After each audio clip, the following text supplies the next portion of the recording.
હવે શરૂ થવા જઈ રહ્યો છે દેશનો સૌથી મોટો કેસ આપકી અદાલત રજત શર્માની સાથે।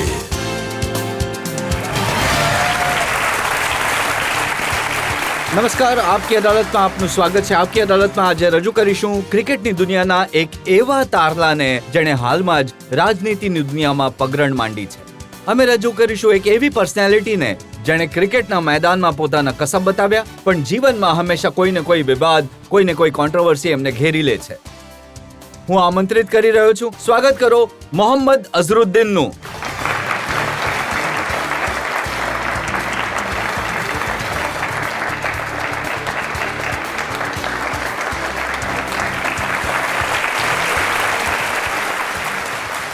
આવો, એ પહેલા કે આજનો કેસ શરૂ કરીએ, આજના જજ સચ્ચિદાનંદ મૂર્તિની પરવાનગી લઈશું આજની કાર્યવાહી શરૂ કરવા માટે। અદાલતની કાર્યવાહી શરૂ થાય તો કેસ શરૂ થાય છે। આપકી અદાલતમાં પહેલો આરોપ મોહમ્મદ અઝરુદ્દીન પર। આપકી અદાલતમાં મોહમ્મદ અઝરુદ્દીન પર આરોપ છે કે તેઓ વગર અનુભવે રાજનીતિમાં કૂદી પડ્યા। અઝર સાહેબ, અત્યાર સુધી તો અમે તમને જોતા હતા એ કોલર ઊંચકીને રોલ્ડ અપ કોલર વાળું શર્ટ પહેરેલા, આ તમે કુર્તા પાયજામા પહેરીને પૂરા નેતા દેખાવ છો।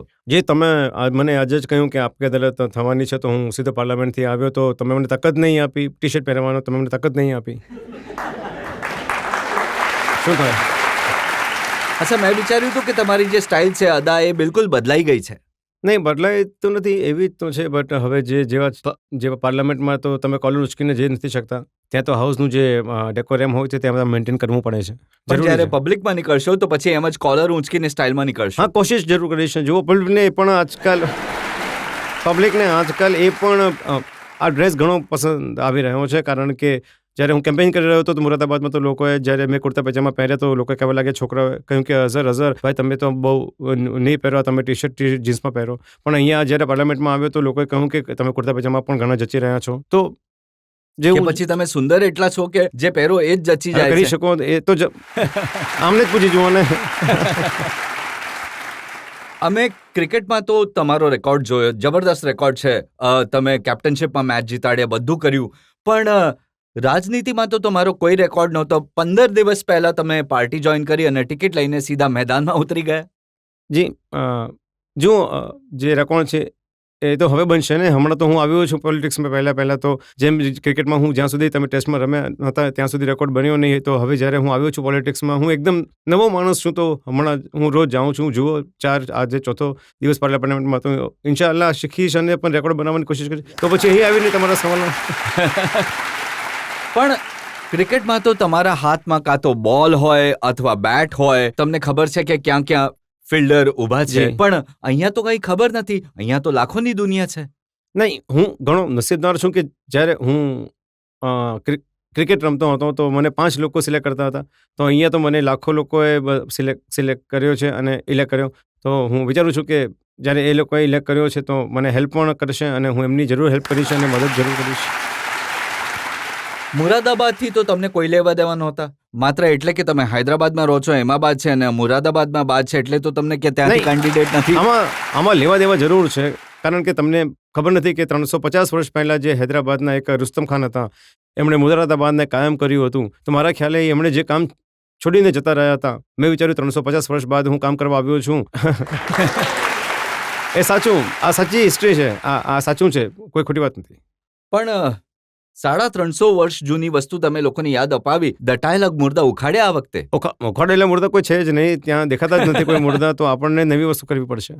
પણ એ સાચું છે કે ઇલેક્શનમાં જ્યારે તમને ટિકિટ આપવામાં આવી તો ઘણી જગ્યાએ ટ્રાય કરી, પહેલા વિચાર્યું કે સિકંદરાબાદથી લડાવીએ, પછી રાજસ્થાનમાં ટોંકથી લડાવીએ, પછી યુપી મેરઠથી લડાવીએ, પછી ચાલો મુરાદાબાદ સીટ ખાલી મળી, ત્યાંથી જ અઝરુદ્દીનને લડાવી દો। નહીં, મને તો ઇલેક્શન લડવાનો ઇન્ટરેસ્ટ હતો નહીં। હું જ્યારે મળ્યો મેડમને તો મેં કહ્યું કે મને કેમ્પેનિંગ કરીશ, બટ ત્યાં રીટાજી મળી ગયા હતા, રીટાજી મેડમ, એમણે એકદમ મને જોયો અને કહ્યું કે તમારે મુરાદાબાદથી લડવું પડશે, યુપીથી। તો મેં કહ્યું કે મેડમ, ઇલેક્શન લડવાનું મારું કામ નથી, કેમ કે જે તમે મને કહ્યું કે મને કોઈ એક્સપિરિયન્સ નહીં હતો, તો મેં પણ એ જ કહ્યું હતું કે મારી પાસે કોઈ એક્સપિરિયન્સ નથી, પણ એવા હાલત બની ગયા કે મારે લડવું પડ્યું અને હું વિચારું છું કે હું નસીબદાર છું કે હું ત્યાં ગયો અને લોકોએ જ્યારે હું પહેલી વાર ગયો તો મને ઘણો સારો પ્રેમ અને ઘણી સારી રીતે વેલકમ કર્યો હતો.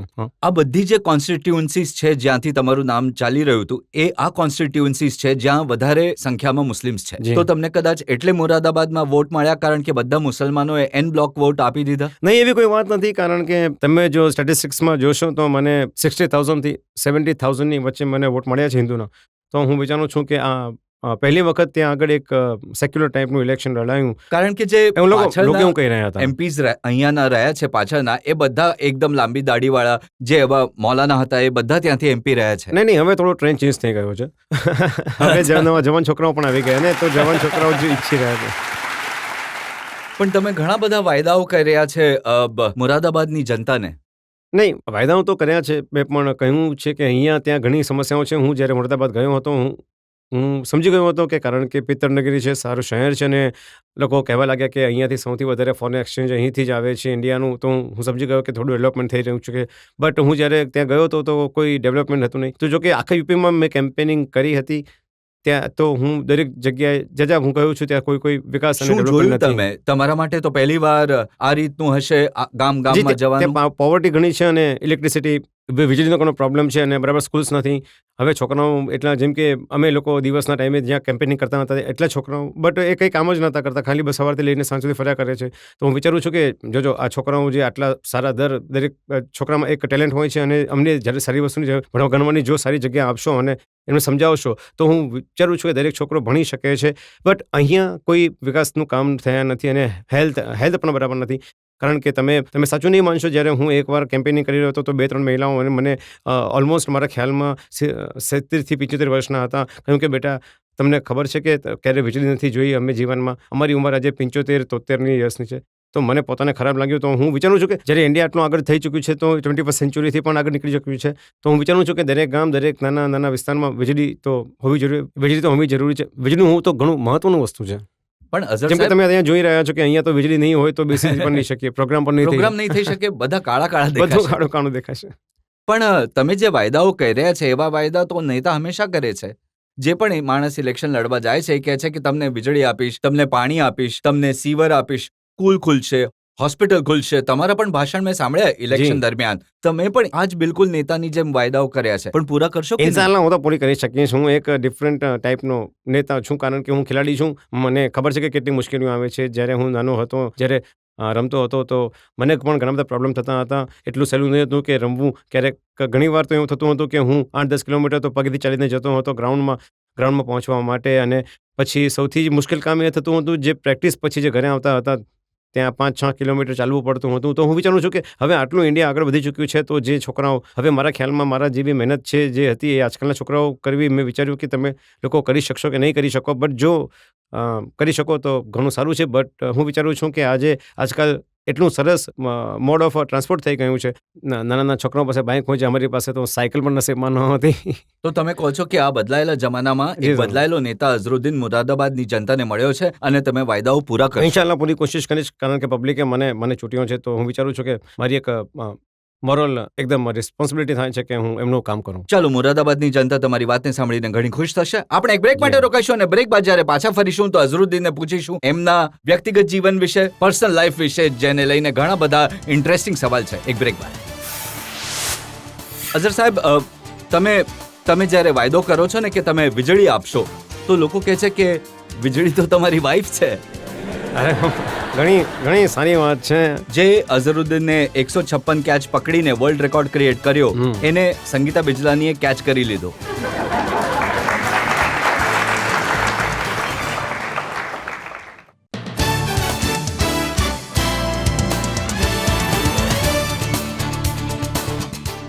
Welcome back. આપકી અદાલતમાં આજે કઠેરામાં મોજૂદ છે મોહમ્મદ અઝરુદ્દીન, જેમણે ક્રિકેટના મેદાનમાં પોતાની બેટથી, પોતાની બોલિંગથી, પોતાની ફિલ્ડિંગથી જાતના કમાલ બતાવ્યા. આપકી અદાલતમાં આગલો આરોપ. આપકી અદાલતમાં મોહમ્મદ અઝરુદ્દીન પર આરોપ છે કે તેઓ માત્ર પોતાની પત્નીનું સાંભળે છે.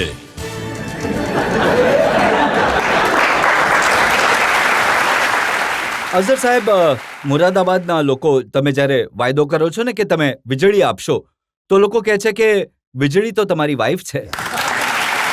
અરે હું ઘણી સારી વાત છે.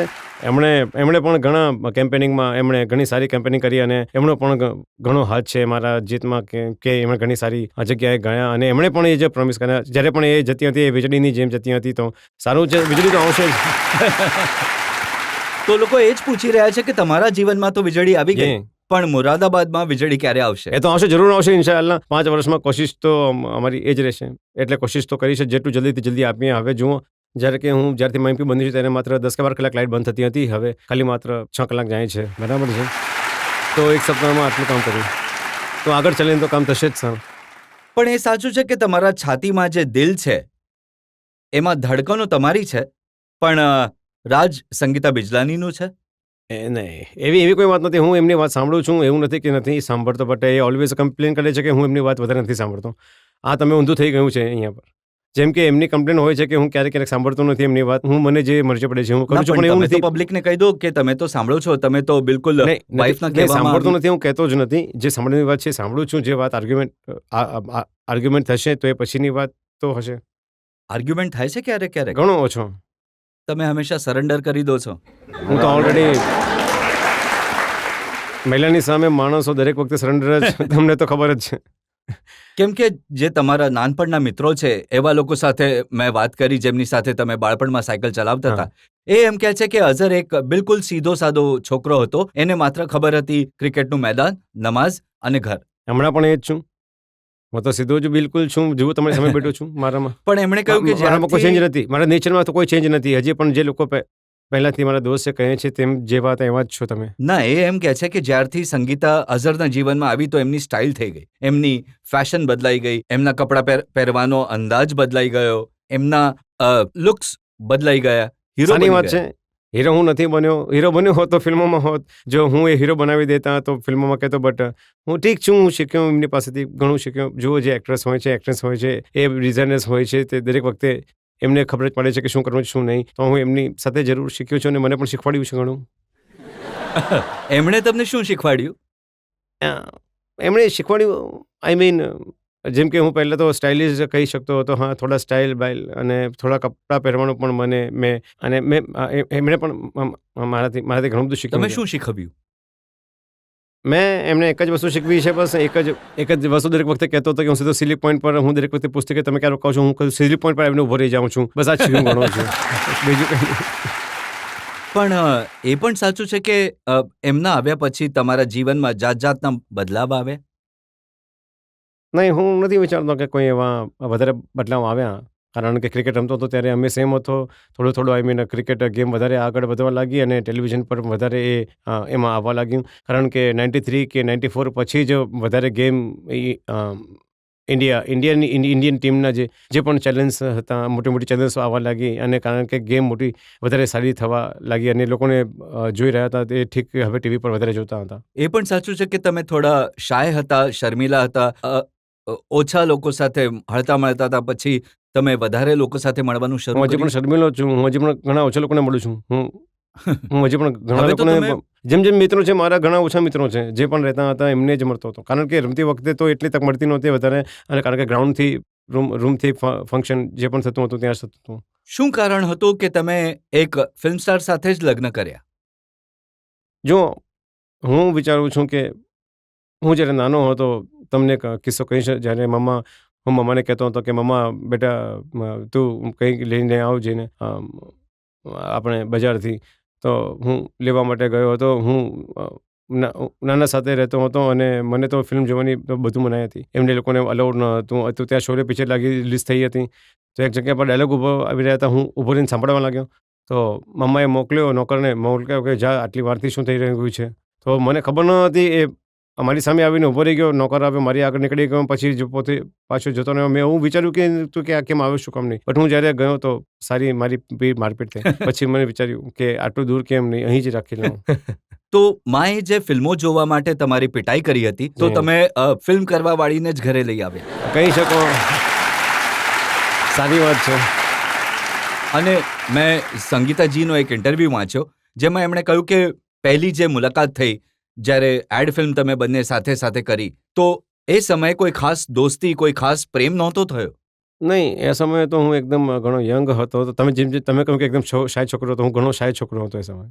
પણ એમણે કહ્યું કે ધીરે ધીરે છાપાઓમાં એટલા સમાચાર છપાવા લાગ્યા કે મીડિયામાં વારંવાર છપાવા લાગ્યું કે અઝર અને સંગીતાનો રોમાન્સ ચાલી રહ્યો છે, તો એના જ કારણે થોડો રોમાન્સ શરૂ થઈ ગયો. હજી વધારે થઈ ગયો સર. હું વિચારું છું કે મીડિયાએ વધારે હેલ્પ કરી દીધી મારી. અચ્છા, તમે કહો છો કે કંઈક તો દિલમાં થઈ રહ્યું હતું, મીડિયાએ ધડકનોને જરા વધારે વધારે દીધી. જનતાને પૂછીએ, જે લોકો સવાલ પૂછવા ઈચ્છે છે અઝરુદ્દીનને.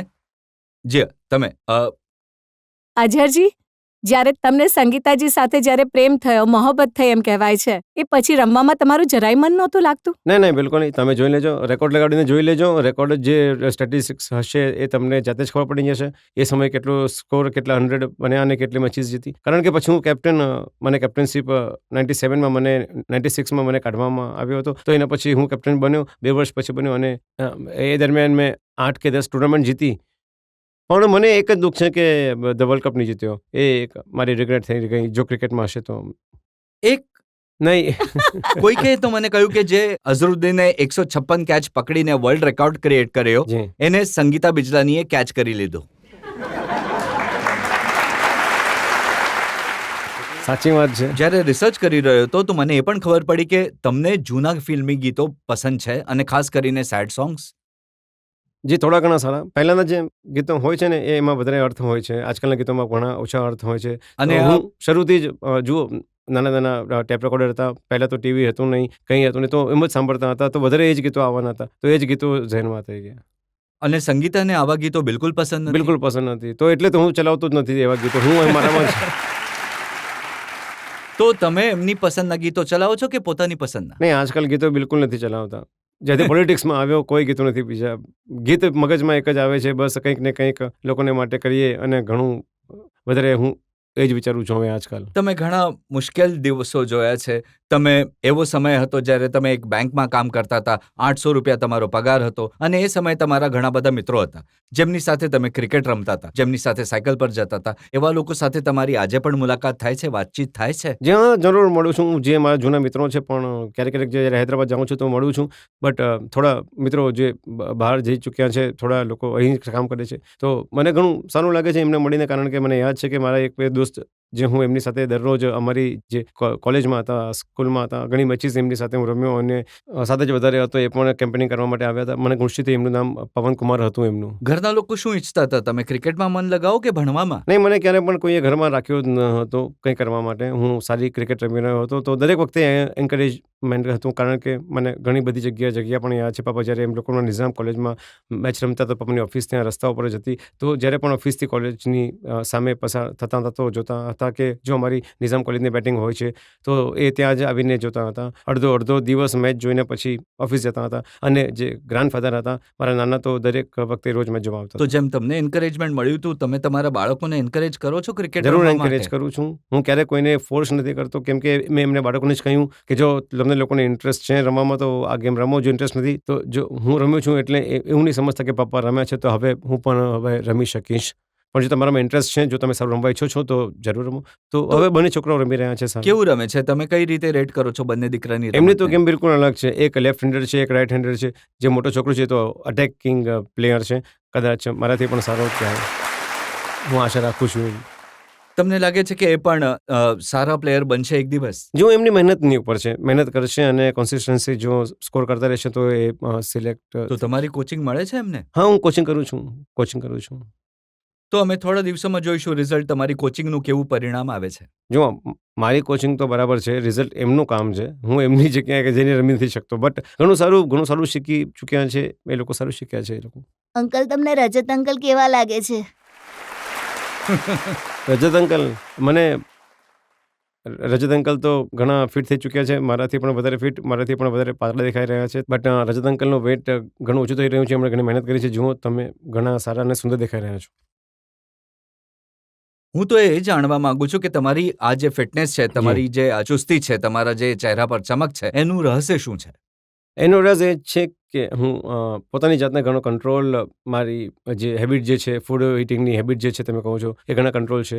અને મેં ઘણી ટ્રેનિંગ ઘણી કરી. ઘણા બધા લોકોને ખબર નહીં હશે કે અહીંયા આગળ હું 100 મીટર પણ રનિંગ કરતો હતો. કારણ કે જ્યારે મારી ટાઈમિંગ થઈ 100 મીટરમાં 11.52 11.6 સેકન્ડમાં હું 100 મીટર કરતો હતો. તો હું વિચારું છું કે ઘણા લોકોને ખબર નહીં હશે. તો એટલે એના કારણે હું નેચરલી ફિટનેસમાં તો મારામાં હતી પણ એના ઉપર ઘણી મહેનત કરવી પડી. કારણ કે જ્યારે પણ તમે જોયું હશે કે હું વધારે કરીને મને હવે મને આ વાત નીકળી છે તો બોલી રહ્યો છું. ક્યારેક પણ મને ક્રેમ્પ્સ આવ્યા નહીં. કારણ કે મેં હેન્ડ સ્ટ્રેમ ક્યારેક વસ્તુ પુલ નથી કરી. બસ ખાલી થોડું બેંકમાં ક્યારેક થોડું દુખતું હતું. તો એનું કારણ એ હતું કે હું શરૂથી ટ્રેનિંગ કરતો હતો. દરેક માણસે ફિટનેસ હોવી જોઈએ છે. લોકો કહે છે કે નહીં અમે 10 દિવસ 15 દિવસ કરી લઈશું ફિટનેસ. એવું નહીં. ફિટનેસ એવું એક છે કે આખી જિંદગીની એક હેબિટ છે તમારે બનાવવી જોઈએ. જો તમે થોડા દિવસમાં જો 15 દિવસ છોડી દેશો 15 દિવસ કરશો તો એનો કોઈ ફાયદો નહીં થાય. તો તમે એક ઇંગ્લિશમાં કહે છે કે fitness is life long habit. તમે તો લાઈફ લોંગ હેબિટ બનાવી દીધી. તમને અમે ફિટ જોયા. તમે તો ક્રિકેટ જ્યારે રમતા હતા તો પણ મેદાનમાં પડતા નથી જોયા. પણ આજના જે ક્રિકેટર્સ છે અમે જોઈએ છીએ એમાંથી મોટા ભાગના ખેલાડી ઈજા પામીને મેદાનની બહાર બેઠેલા હોય છે.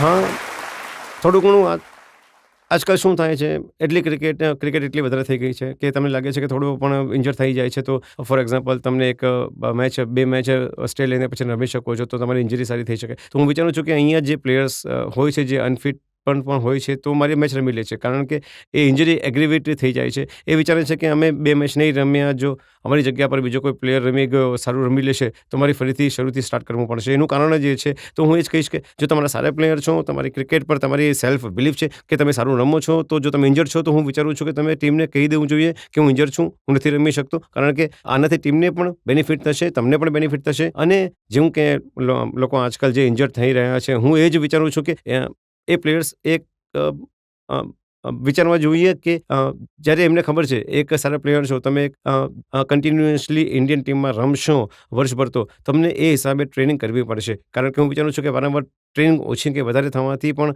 ઇન્જરી થઈ શકે છે. જેમ કે ફોર એક્ઝામ્પલ તમે લઈ શકો છો કે ઝહીર ખાનની ઇન્જરી તો એ એકદમ થઈ ગઈ બરાબર. ફોર્ચ્યુનેટલી એ પડ્યા અને થોડું ખોટી રીતે સોલ્જર પર પડ્યા, થોડી ઇન્જરી થઈ હતી. ઇન્જરીને તમે કંઈ નહીં કરી શકો. એવી ઇન્જરી થઈ ગઈ હતી એ તો પોતાની જાતને જ જોઈ શકે છે. કયા એવા પ્લેયર્સ છે જેમને તમે એકદમ ફિટ માનો છો? હું જ્યારે રમતો હતો તો હું વિચારતો છું કે ગુસલોક ઘણા ફિટ હતા. ગુસલોક વિવ રિચર્ડ પણ ઘણા ફિટ હતા. અને તમે જોવા જશો તો કપિલ તો ઘણા ફિટેસ્ટ છે. મને લાગે છે કે ઘણા ફિટ હતા.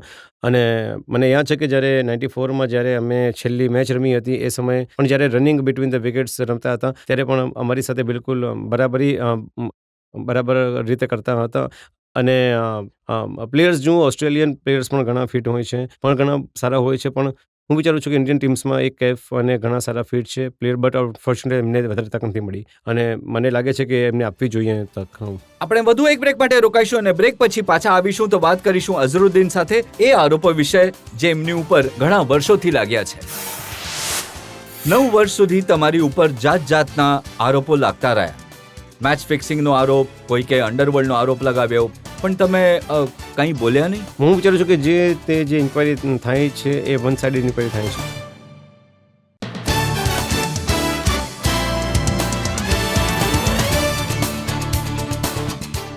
આપકી અદાલતમાં આજે આપણે જનતા તરફથી કેસ ચલાવી રહ્યા છીએ. સવાલ પૂછી રહ્યા છીએ ક્રિકેટની દુનિયાના સ્ટાર અને નવા લોકસભાના મેમ્બર મોહમ્મદ અઝરુદ્દીનને. આપકી અદાલતમાં મોહમ્મદ અઝરુદ્દીન પર આરોપ છે કે તેઓ પોતાની વિરુદ્ધ છપાયેલા સમાચારો પર ચૂપ રહ્યા. અઝર સાહેબ, હવે તો તમે પાર્લામેન્ટમાં છો, તમને ઘણું બધું બોલવાની તક મળશે.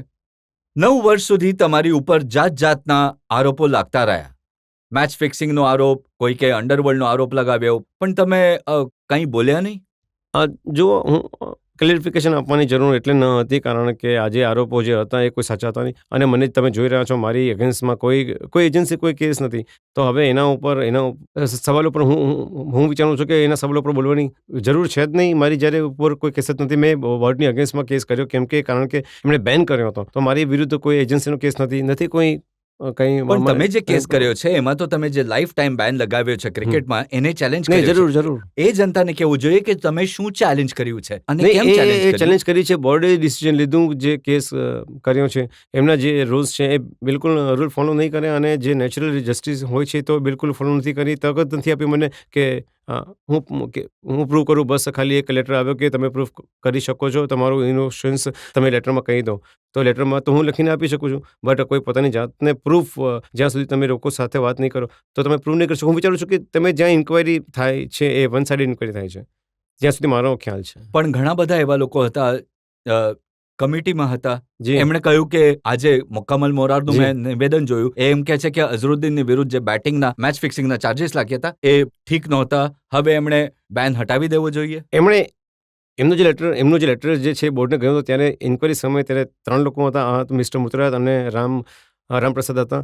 તો હું વિચારું છું કે રામપ્રસાદ તો કદાચ એ વખતે હોસ્પિટલમાં હતા, એમની તબિયત ઠીક ન હતી, તો એમણે પણ નિવેદન આપ્યું કે આવું થવું ન જોઈતું હતું. બટ ખબર નહીં એમણે એ સમયે આવું કેમ કર્યું, મને ખબર નથી. બટ કમાલ મુરાર સાહેબે પહેલાં જે લેટર લખ્યો હતો લખ્યું હતું કે તમે લોકો આટલી ઉતાવળ કરી રહ્યા છો, તમે પહેલાં આખું ઇન્વેસ્ટિગેશન તમારી તરફથી બરાબર કરો અને પછી કહો. તો હું વિચારું છું કે આ બોર્ડે જે સમય ઉતાવળ કરી અને જે પણ થયું કિસ્મતની વાત છે. બટ હું અહીંયા કોઈને ક્યારે કોઈ પણ બ્લેમ કરવા નથી ઈચ્છતો, કારણ કે જે પણ થશે મારા હકમાં જ સારું થશે, અને મારો કેસ ચાલી રહ્યો છે. તો કેસ થયા પછી ખબર કેસ તો જુઓ, હવે અદાલતમાં જ્યારે કેસ આવે છે તો ઘણો લાંબો ચાલે જી. છે, પણ પબ્લિકના અમને ઘણા બધા સવાલ આવે છે કે જે તમારા જે કલીગ્સ છે, જે સાથે કામ કરે છે, મનોજ પ્રભાકર હતા, એવા લોકોએ જાતના આરોપ લગાવ્યા. આવા લોકોએ પબ્લિકની સામે કહ્યું. નહીં. હવે જો દરેક માણસનું મોઢું તો બંધ નથી કરી શકો, તો હું નહીં કરી શકું.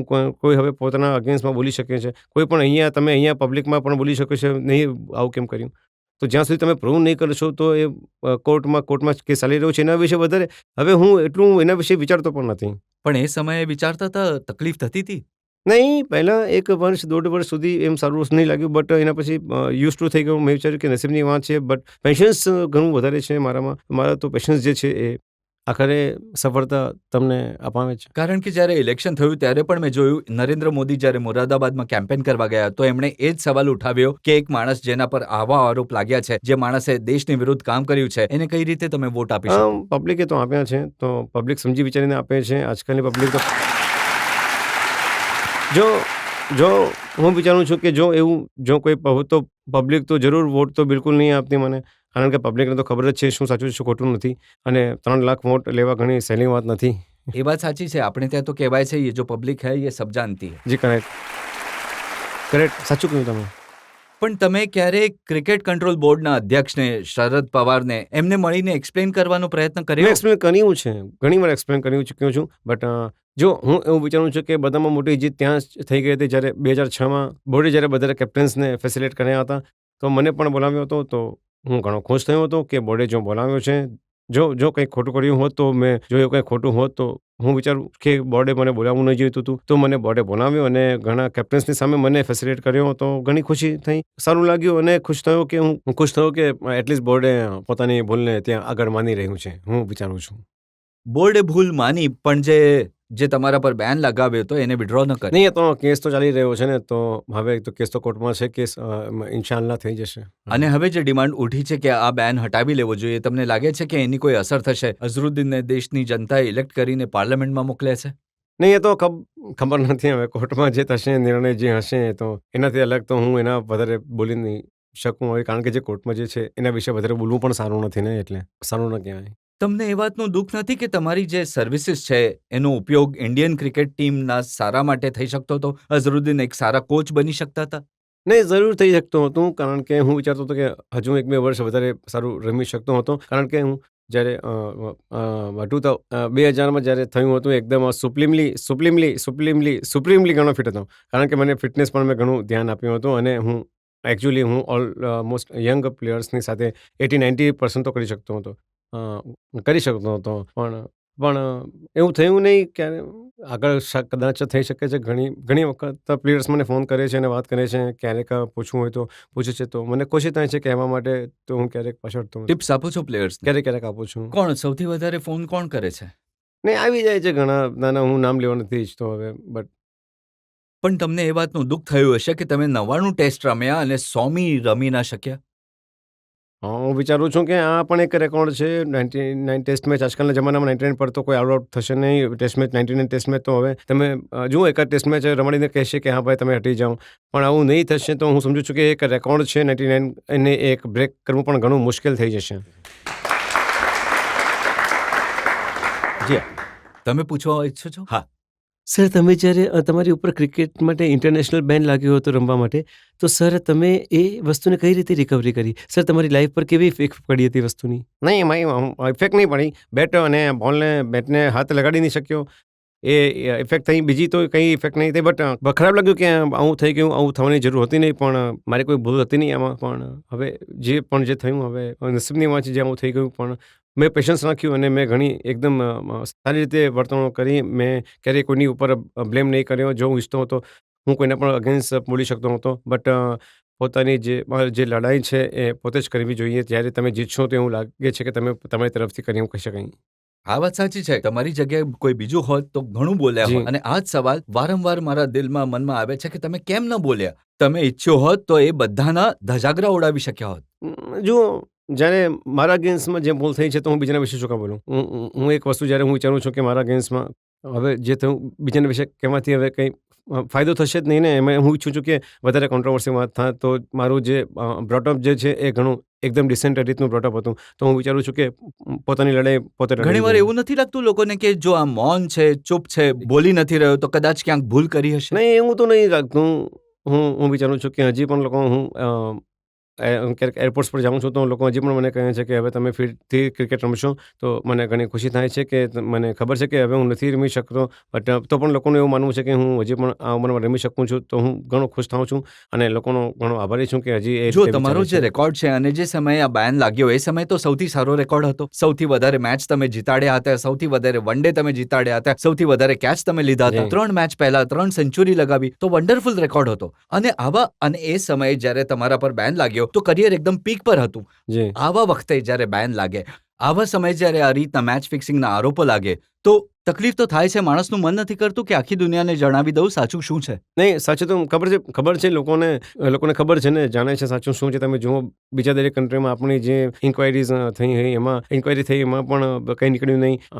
અહીંયા જ જરા વધારે હ્યુ એન્ડ ક્રાય થતી હતી. મીડિયાનું પ્રેશર પણ તો ખબર નહીં કેવી રીતે પ્રેસિડેન્ટ હતા ત્યારે મૂર્તિયા સાહેબ, તો એમના મગજમાં શું ચાલી રહ્યું હતું. તમે ક્યારે એ વાતની જરૂર નહીં સમજે કે તમે પણ મીડિયાની સામે જાઓ અને સાચું નો, મેં જણાવો? કહ્યું, મેં એમને પાસેથી મળ્યો મૂર્તિયા સાહેબને. મેં કહ્યું કે તમે જે ખોટું કર્યું, તમને કહ્યું પ્રેશર હતું મારા પર વધારે, આવું થઈ ગયું, તેવું થઈ ગયું. પછી એના પછી વાત નહીં કરી.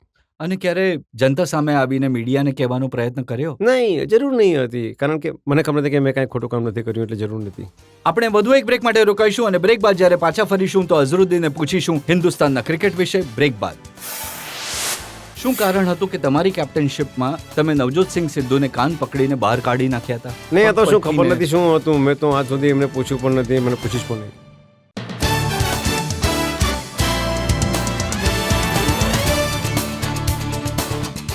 Welcome back. આપકી અદાલતમાં આજે આપણે જનતા તરફથી સવાલ પૂછી રહ્યા છીએ મોહમ્મદ અઝરુદ્દીનને. આપકી અદાલતમાં આગલો આરોપ. આપકી અદાલતમાં મોહમ્મદ અઝરુદ્દીન પર આરોપ છે કે તેઓ ક્રિકેટ માટે કંઈ નથી કરતા. અઝર સાહેબ, તમે તમારી ફિટનેસ પર ધ્યાન આપ્યું, તમે લોકસભાના MP બની ગયા, પણ ક્રિકેટના જે તમારા સાથી છે એમને જરૂર એ વાતની ફરિયાદ છે કે એમના માટે તમે કંઈ નથી કરતા. નહીં, હું તો કરવા માટે તૈયાર છું. જ્યારે તમે મારા પર બેન લગાવ્યો તો એના પછી હું કંઈ જ નથી કરી શક્યો. તો મારી કોઈ ભૂલ છે જ નહીં આની અંદર. તો હું ક્યારે પણ કંઈ જોઉં છું, બોલાવે છે તો હું જરૂર હેલ્પ કરવા જાઉં છું. જેમ કે 2-3 વર્ષ પહેલાં હૈદરાબાદ ટીમે બોલાવ્યો તો ત્યારે હું પોતે જઈને પોતે નેટ્સમાં પોતે બોટિંગ કરીને બતાવી અને ફિલ્ડિંગ કરીને પણ બતાવી. તો આ ખોટો વિચાર છે મારા ઉપર. પણ જેટલું કરવું જોઈતું હતું એટલું હું નથી કરી શક્યો, કારણ કે થોડા જે કન્સ્ટ્રક્શન છે એના કારણે ઘણીવાર એ એવી મારા હાથની સિચ્યુએશન વાત હોય છે, તમે કોમેન્ટ કરી શકો છો. જેમ કે સૌરવ જી. ગાંગુલીને જે રીતે ટીમની બહાર કાઢવામાં આવ્યા, છે. જી. એમને કદાચ આશા હશે કે અઝર એમની સાથે ઊભા રહેશે, એમના વિશે કંઈક બોલશે. હું બોલ્યો છું. જ્યારે પણ કાઢવામાં આવે ત્યારે એમના વિશે કમેન્ટ કરી છે. એટલી સારી કેપ્ટનશીપ છે અને એમનો જે રેકોર્ડ છે, મારો રેકોર્ડ જે છે એમણે બ્રેક કર્યો અને મારા કરતાં ઘણી સારી કેપ્ટન્સી કરી હતી. તો હવે મને બટ ઓલવેઝ દેખાતા હતા એમના જે રીતે એમને કાઢવામાં આવ્યા, હું વિચારું છું કે ખોટું હતું. એ તો ખબર નથી કે ઇન્ટરનલ શું થયું હતું. મને એટલું નહીં હતું. લોકો કહેતા હતા કે ગ્રેટ ચેપલ મીડિયાની સામે નહોતા હતા વાત કરવા માટે, પ્લેયર્સની વાત નહોતા કરતા, બટ એ અલગ ફોન કરીને વાત કરતા હતા. તો મને અહીંયા સુધીની ખબર જાણ કરી હતી, પછી ખબર નહીં શું થયું. હું એના વિશે વધારે કાંઈ બોલી નથી શકતો. જ્યાં સુધી સૌરવ ગાંગુલીનો સવાલ છે, એમની સાથે જે થયું પણ બહુ ખોટું થયું હતું. અને રાહુલ દ્રવિડ, રાહુલ દ્રવિડે તો પોતાની જાતે કેપ્ટનશીપ છોડી દીધી હતી, તો એના વિશે તમને તો હવે સાચે શું જ લાગે બોલી છે શકું? કે એમને પોતે છોડી કે એવા સર્કમસ્ટાન્સીસ બનાવી દીધા કે એમને છોડવું પડ્યું? નહીં, હું નથી વિચારતો. જો કોઈ માણસ જો એવા સર્કમસ્ટન્સીસ પણ જો બને, તમે જો સ્ટ્રોંગ છો, તમારી અંદર જો બિલીફ છે, તો તમે દરેક સિચ્યુએશનથી પાર કરીને તમે કરી શકતા હો છો.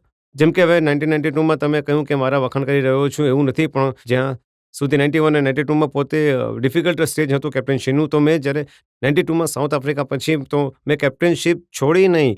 હું જો ઈચ્છતો હતો તો હું છોડી દેતો હતો, કારણ કે હું પણ ઘણા પ્રેશરમાં, અંડર પ્રેશરમાં હતો. બટ હું જ્યારે આવ્યો તો ફરીથી મેં કેપ્ટન બનવામાં મને આવ્યો, તો જ્યારે મેં ટેસ્ટ અને એક વન ડે માટે બનાવવામાં આવ્યો. તો નહીં, 3 વન ડે, 2 વન ડે અને એક ટેસ્ટ માટે બનાવવામાં આવ્યો. તો મેં ત્યાં શક નહીં કર્યો કે મેં મારું છોડી દીધું ને ભાઈ નહીં, હું કેપ્ટનશીપ નહીં કરી શકીશ રમીશ. પણ જો તમારામાં બિલીફ છે, તમને સારું કરી શકો છો, એવું વિચારું છું, તો મારું એવું વિચારવું છે કે તમે રાહુલ દ્રવિડે પણ કરવું જોઈતું હતું. મારો આવો વિચાર છે, એવું લાગે છે મને. એ વખતે આ પણ ખબર ફેલાઈ હતી જ્યારે તમે રમતા હતા, જ્યારે સચિન કેપ્ટન બન્યા જી. તો તમે પરફોર્મ ન કર્યું, તમે જાણી જોઈને અંડર પરફોર્મ કર્યું. નહીં, આ તો ખોટી જો તમે સ્ટેટિસ્ટિક હમણાં કાઢીને જોઈ લો, તો તમે બધામાં વધારે રન્સ મારા હશે. બધા પ્લેયર્સ એમની કેપ્ટનશીપમાં વધારે રન્સ મેં બનાવ્યા છે.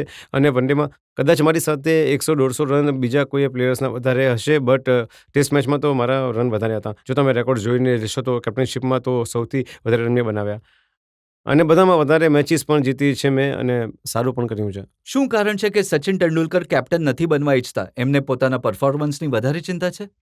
ખબર નહીં, આ તો તમે મને સવાલ પૂછો છો તો સારું રહેશે. હું તો એના વિશે કંઈ બોલી નહીં શકું. બટ જુઓ, કેપ્ટનશીપ કરવી દરેકનું કામ, દરેક સહેલું નથી કેપ્ટનશીપ કરવી. હવે દરેક ટીમને લઈને ચાલવું પડે છે. હવે સારા પ્લેયર્સ હોય છે, બિલકુલ બેકાર કેપ્ટન હોય છે. હું એવું નહીં કહી શકીશ કે એટલા ખરાબ હતા, બટ ખબર નથી એમના વિશે શું રીઝન્સ હતા, એ તો કહી શકે. પણ એ તો તમે કહી શકો કે શું કારણ હતું કે તમારી કેપ્ટનશીપમાં તમે નવજોતસિંહ સિદ્ધુને કાન પકડીને બહાર કાઢી મૂક્યા હતા? મેં ક્યારે કાઢ્યા ન હતા, એના વિશે કંઈ નહીં. મેં ક્યારે કાન પકડીને કાઢ્યા ન હતા. એ મારા સાથે લાસ્ટ સુધી અડધી કેપ્ટનશીપમાં ટૂર હતા. એ ઇંગ્લેન્ડથી છોડીને પાછા આવી ગયા હતા. પગ નહીં, એ તો પટકીને. શું ખબર નથી શું હતું. મેં તો આજ સુધી મેં પૂછ્યું પણ નથી એને. હવે તો કોશિશ તમારી પણ સાથે લોકસભામાં મેમ્બર છે, તમે જરૂર પૂછી શકો છો કે શું કર્યું હતું એ સમયે. નહીં, હવે તો એ જૂની વાત છે. ઓલમોસ્ટ 10-12 વર્ષ થઈ ગયા છે. તમને હજી સુધી ખબર નથી કે શું કારણ હતું કે એ પગ પછાડીને અડધી ટૂર વચ્ચેથી છોડીને પાછા નહીં, આવી મને ગયા નથી હતા? લાગતું. હું તો હમણાં પણ સારી રીતે મળું છું એમને, એ પણ મને સારી રીતે મળે છે. મારા અંડરે પછી પણ એ 2-3 વર્ષ રમ્યા, તો મને કોઈ પ્રોબ્લેમ નથી. અજયજી, તમને ભારતીય ક્રિકેટ બોર્ડે કપ્તાન બનાવ્યા અને Soniaji MP, which is better feeling for you? હું તો વિચારું છું કે જે ક્રિકેટ જે હું રમતો હતો, એ મારી પોતાની મહેનતથી રમ્યો છું. મેં ઘણી એકદમ જીવ લગાડ્યો છે અને ઘણી લગનથી રમ્યો છું. તો એક અલગ ફિલિંગ હતી જ્યારે તમે મહેનત કરી છે અને તમને જે પ્રાપ્ત થયું, એમાં ઘણી અલગ ફિલિંગ હોય છે. અહીંયા જે સોનિયાજીએ મને જે પ્રતિષ્ઠા આપી, જે MP લડવાની તક આપી, આ એક અલગ ફિલિંગ છે. હું એમનો આભારી છું. બંનેનો ઘણો આભારી છું, કેમ કે મને આના લાયક સમજ્યો કે હું કેપ્ટન બની શકું છું, અને બન્યો છું, અને MP પણ બન્યો છું. બેટર શું છે? તમને શું Better લાગે છે? તો ઘણું મુશ્કેલ છે બેટર કહેવું, બટ હું વિચારું છું કે બંને ઘણા સારા છે. બેટર જ્યારે હું MP બન્યો, તો હું કહી શકીશ કે હું જ્યારે કોઈને કામ આવીશ, અને હું જો કોઈનું વિકાસનું કામ સારી રીતે કરી શકીશ, અને હું આશા રાખું છું કે હું કરીશ. હવે વર્લ્ડ કપ થઈ રહ્યો છે. વર્લ્ડ કપમાં જી. તો કઈ ટીમ છે જે તમારી, કોને કહેશો કે તમારી ફેવરેટ છે? હું વિચારું છું કે ઇન્ડિયન ટીમ ઘણી ફેવરેટ છે, કારણ કે બેલેન્સ છે અને પ્લેયર્સ સારા છે અને ફોર્મમાં છે. અને 2007માં જે રમી હતી ટીમ, એમાંથી વધારે કોઈ હું નથી વિચારતો કે વધારે કોઈ બદલાવ છે ટીમમાં. એ જ પ્લેયર્સ છે, એકાદ બે અહીંયા ત્યાં છે, બટ એ જે પ્લેયર્સ છે, તો હું વિચારું છું કે આશા રાખું છું કે આપણી ટીમ જ જીતે. અને ટાઇટલ ડિફેન્ડ કરવું એટલું સરળ કામ નથી હોતું, બટ જો પોતાના ઉપર જો વગર પ્રેશર લીધે જો રમ્યા, તો નેચરલ ગેમ જો રમ્યા, તો હું વિચારું છું કે ફરીથી કપ આપણે જીતી શકીએ છીએ. બટ જે કન્ડિશન હશે ઇંગ્લેન્ડમાં થોડા ડિફરન્ટ હશે. હવે મેચીસ જે દિવસે જે હશે એ કહી નહીં શકું. ઇંગ્લેન્ડનું વેધર જે સર્ટેન હોય છે, તો કદાચ 200 રન બનાવી જગ્યાએ 110, 130, 140, 150 રન બની શકે. તો હું વિચારું છું કે ઘણું કોમ્પિટિટિવ હશે આ ગેમ. ચાલો આશા રાખીએ કે તમારી વાત સાચી પડે અને ઇન્ડિયન ક્રિકેટ ટીમ જીતીને આવે. છેલ્લો રાઉન્ડ, જે લોકો સવાલ પૂછવા માંગે છે. સર, હું તમને પૂછવા ઈચ્છું છું કે તમે ધોની અને સૌરવ ગાંગુલીમાંથી તમને કોણ વધારે સારા કેપ્ટન લાગે છે? જો બંને એક અલગ ટાઈપના કેપ્ટન છે. ધોની એક અલગ ટાઈપના કેપ્ટન છે અને સૌરવ ગાંગુલી એક અલગ ટાઈપના કેપ્ટન છે. જ્યારે સૌરવ ગાંગુલીએ જ્યારે કેપ્ટનશિપ કરી હતી, જ્યારે 2000માં તો ટીમ અલગ હતી બિલકુલ, અને ક્રિકેટ પણ થોડી અલગ હતી. હવે જ્યારે ધોની કેપ્ટન બન્યા છે તો બિલકુલ અલગ ક્રિકેટ ટાઈપની છે. તો હું વિચારું છું કે અહીંયા કમ્પેરિઝન હું ક્યારે પણ કોઈ પ્લેયરને કમ્પેર કરવાના ફેવરમાં ક્યારે પણ નથી રહ્યો, કારણ કે ડિફરન્ટ એરાના ડિફરન્ટ પ્લેયર્સ હોય છે અને ડિફરન્ટ કન્ડિશન હોય છે. તો વિચારું છું કે બંને જગ્યાએ બંને સારા છે અને ધોની હવે આગળ વધશે અને મારા ખ્યાલે એમના 3-4 વર્ષ પછી ખબર પડી શકશે કે કેટલા સારા કેપ્ટન છે. હવે તમે એવી જગ્યાએ આવી ગયા છો, એટલે કે સંસદ, જ્યાં રાજનીતિને રમત બનાવી દેવાઈ છે. તો આ જગ્યાએ તો તમે આગળ થઈ જશો. શું કહો છો તમે? ને હું તો અહીંયા સારી રાજનીતિ કરવા માટે આવ્યો છું. તમે ક્યારે એવું નહીં વિચારો કે જો એક ટીમમાં જો 10 એક ખેલાડી ખરાબ હોય છે તો 10 ખેલાડીઓ પણ ખરાબ હશે.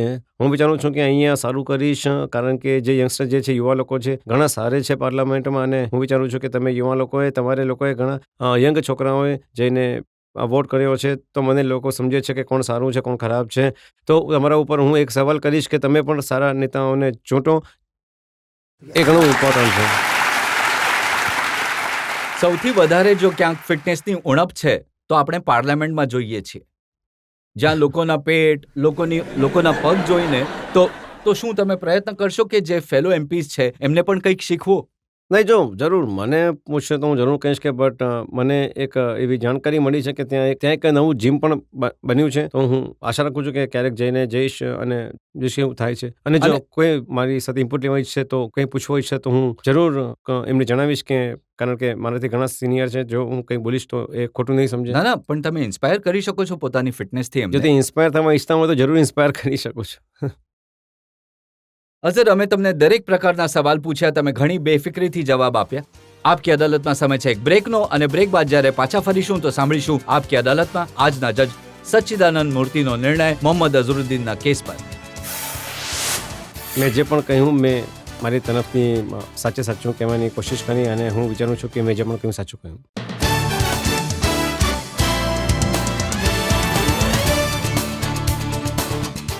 આપકી અદાલતમાં આજે આપણે જનતા તરફથી કેસ ચલાવ્યો મોહમ્મદ અઝરુદ્દીન પર.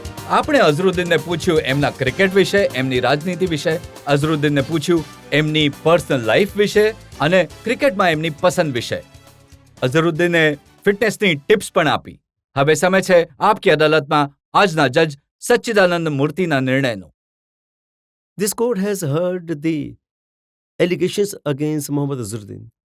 અને મોહમ્મદ અઝહરુદ્દીને બધા જ સારી રીતે જવાબ આપ્યા છે જે પણ સવાલો પૂછવામાં આવ્યા છે ઓડિયન્સ અને પ્રોસિક્યુશન તરફથી. અને આ કોર્ટ માને છે કે અઝહરુદ્દીને બધા જ સવાલના જવાબ સારી રીતે આપ્યા છે અને હિંમતથી આપ્યા. અને આ એક જુવાન છે જેણે પોતાનું પોલિટિક્સ સ્ટાર્ટ કર્યું છે ક્લીન સ્લેટથી, અને આ કોર્ટ માને છે કે એ તારાની જેમ ચમકશે જે રીતે ક્રિકેટમાં ચમક્યો છે. And also, I think this court feels that he should start teaching fitness to the fellow members of parliament, as he is a symbol of ultimate fitness in the country. તમે કંઈ કહેવા માંગો છો? નહીં, પબ્લિકનો, તમારા લોકોનો ઘણો આભાર માનીશ કે જે પણ કહ્યું મેં મારા તરફથી સાચું કહેવાની કોશિશ કરી, અને હું વિચારું છું કે મેં પણ સાચું કહ્યું છે બધું.